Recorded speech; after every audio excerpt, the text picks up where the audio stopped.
Hi there. Today we'll be taking a look at what it actually is that happens in Shakespeare's Macbeth. Although in your exam you won't ever be asked to recall the plot, having a firm grasp of what is actually going on will prove very helpful. Some of you may feel that you've already got a good understanding of what happens in the play, and so feel free to use this video as a sort of revision guide to strengthen your understanding of the chronology of the play and perhaps pick up a few key quotes. Grab a copy of the play if you have one, or failing that, a notepad and pen. You'll be able to follow along with the scenes as displayed in the top left corner of the screen. So, without further ado, let's get started. Shakespeare plunges the audience into the action near a battlefield, where Macbeth and Banquo lead the Scottish king's army against the Norwegian forces. Forks of lightning and peals of thunder reveal the first characters, the witches, who meet Macbeth on his return from battle. The witches speak in rhyme and rhythm, chanting the paradoxical line, "Fair is foul and foul is fair," before vanishing from whence they came. The witches' familiarity with Macbeth is ominous. The next scene opens in the camp of King Duncan, as he receives the news of the bravery of Macbeth and Banquo against the invaders and how Macbeth killed MacDonald, who had deferred. Duncan praises Macbeth as a valiant cousin, worthy gentleman. Ross and Angus bring the news of Macbeth's persistent courage in defeating the treacherous Thane of Cawdor. Duncan bestows this title upon him for his bravery. In the following scene, the witch is casting a spell over the sailor husband of a woman who insulted her. At the sound of a drumbeat, the witches prepare to charm Macbeth. As Macbeth and Banquo enter, the witches greet Macbeth, first calling him the Thane of Glamis, then Thane of Cawdor, and the King hereafter. When Banquo asks for his own prophecy, they return that he shall sire kings, though thou be none. They promptly vanish. Swiftly, Angus and Ross arrive to bestow upon Macbeth the title of Thane of Cawdor, and thus proving the first of the witches' prophecies to be true. At Duncan's court, Malcolm reports the execution of the old Thane of Cawdor, who died repenting his treasons. Duncan makes known his thanks to Macbeth for all that he did in the battle, and he announces that his son Malcolm will take over as king. Macbeth sets off home to tell his wife that the king is to honour them with a royal visit, confessing his own black and deep desires. Lady Macbeth reads Macbeth's letter about the whole business with the witches. The prospect of Macbeth's kingship immediately exhilarates her, but she fears that Macbeth does not have the ambition, the drive to fulfill such a prophecy. He is too full of the milk of human kindness. In her soliloquy, she calls on her husband to look like the innocent flower, but be the serpent under it.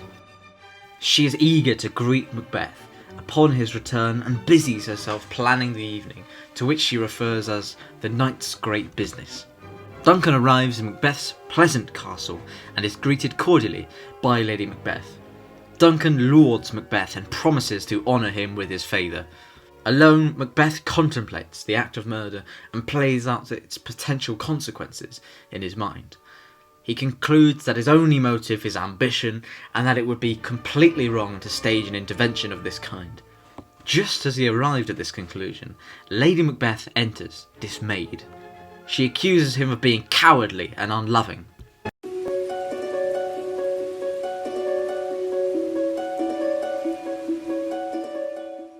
The second act opens with Macbeth making his way to commit the murder. Macbeth runs into Banquo and his son Fleance. Banquo tells Macbeth of Duncan's unusual pleasure at Macbeth's hospitality and also the gift of a diamond from Duncan for Lady Macbeth. When Banquo mentions 3 weird sisters, Macbeth untruthfully claims not to have thought about them. Banquo makes it clear that he will not be involved in anything amoral. Left alone, Macbeth sees a vision of a dagger leading him towards Duncan's chamber. This vision unsettles Macbeth, but he steels himself and exits to perform the bloody business. Lady Macbeth waits anxiously for the news of Macbeth's success. Macbeth appears in a troubled state, unable to utter the blessing Amen, and also hearing voices. Lady Macbeth is horrified that Macbeth has brought the evidence of the daggers with him and refuses to go back and return them to the scene. She hears knocking at the south entry, and takes charge again, urging Macbeth to put on his nightgown and confidently asserting, "A little water clears us of this deed." The knocking rouses the porter, who addresses the audience directly, asking them to imagine that he is the porter of Hellgate. He opens the gate to Macduff and Lennox, who have called to escort Duncan on his way. Macbeth appears more collected than the previous time you see him, although his brief replies to his fellow nobles suggest that he is nervous about being discovered. Macbeth's announcement of Duncan's murder and the ringing of the alarum bell rouses the household. Macbeth explains why he has killed the murderers, prompting Lady Macbeth to draw attention away from her husband by appearing to faint.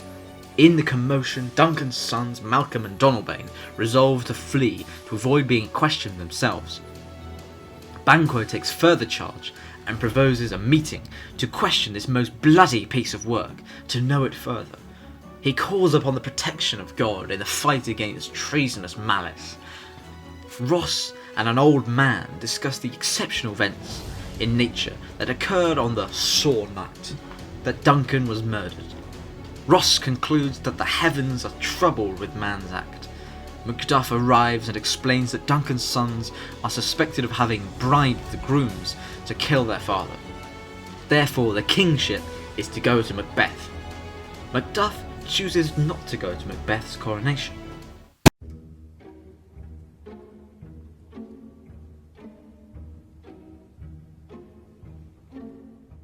Banquo considers the witch's prophecies and is suspicious that Macbeth placed most foully for the kingship. Macbeth, although still outwardly friendly towards Macbeth and urging him warmly to fail not our feast, is secretly plotting to have him killed. Like her husband, Lady Macbeth is also finding her new status not quite as satisfying as she had hoped, especially as she can see that Macbeth is troubled. Macbeth reveals the extent of his mental state to his wife. He is suffering from terrible dreams linked with the idea that he has murdered sleep. The hired murderers wait for their victims to appear and are joined by a third murderer who replies Macbeth to their question, "But who did bid thee join us?" Between them they murder Banquo, but Fleance escapes. Macbeth and Lady Macbeth welcome their guests to the state banquet. The first murderer brings Macbeth the news of Banquo's death and Fleance's escape at the feast. Although troubled by the news, Macbeth attempts to be cheerful for his guest. As he jokingly complains about Banquo's absence at the feast, Macbeth is horrified to see Banquo's ghost sitting at the table. In his terror, Macbeth makes an incriminating speech to the ghost. Lady Macbeth swiftly takes charge of the situation, explaining Macbeth's odd behaviour as a result of a childhood infirmity. She tries to reason with him, but Macbeth's hallucination will not go away, and since he grows worse and worse, Lady Macbeth breaks up the banquet and sends the guests away. Macbeth decides to take action against Macduff, who has insulted him by not attending the banquet, but also to consult further with the witches. In the previous scene, Macbeth spoke of his intention to revisit the witches. In this scene, Hecate chastises the witches for their involvement with Macbeth. Lennox implies to another lord that Macbeth was responsible for the deaths of Duncan and Banquo. In return, the lord tells Lennox about the opposition to Macbeth centred on the English court, where both Malcolm and Macduff have fled.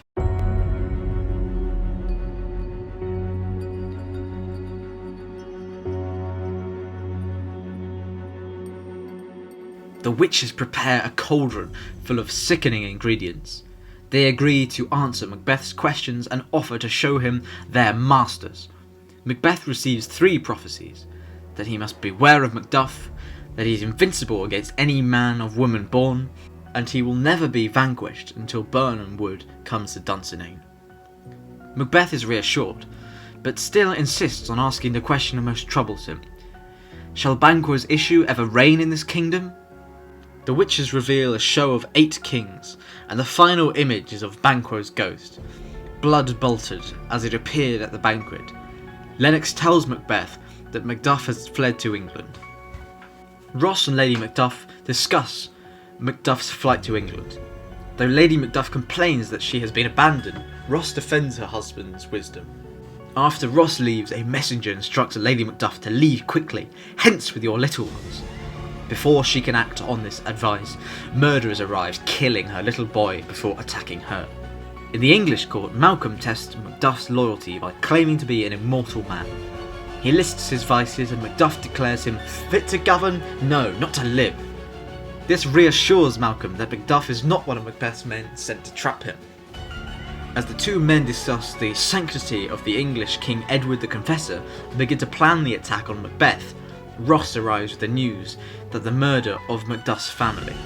Macduff vows to kill Macbeth himself. Malcolm's feigned confession to being full of vice is another example of false face. However, Malcolm's motives are good, as he is only testing Macduff's sincerity. As Macduff struggles to understand Ross's terrible news, Malcolm instructs him to dispute it like a man, reminding the audience of the importance of manhood as a theme in the play.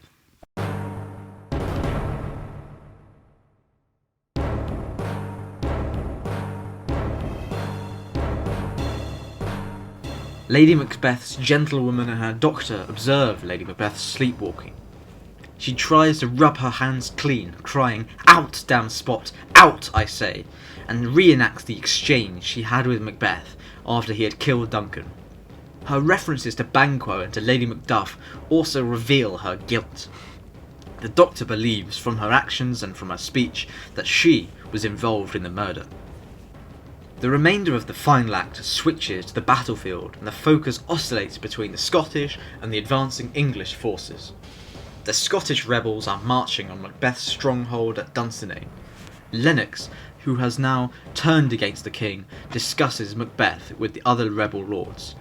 Angus comments on the fact that even Macbeth's followers move only in command and do not love him. At Macbeth's castle, Macbeth assures himself by repeating the witch's prophecies. He cannot be overthrown by one born of a woman, or until Birnam Wood removed to Dunsinane. He tells a doctor to cure Lady Macbeth.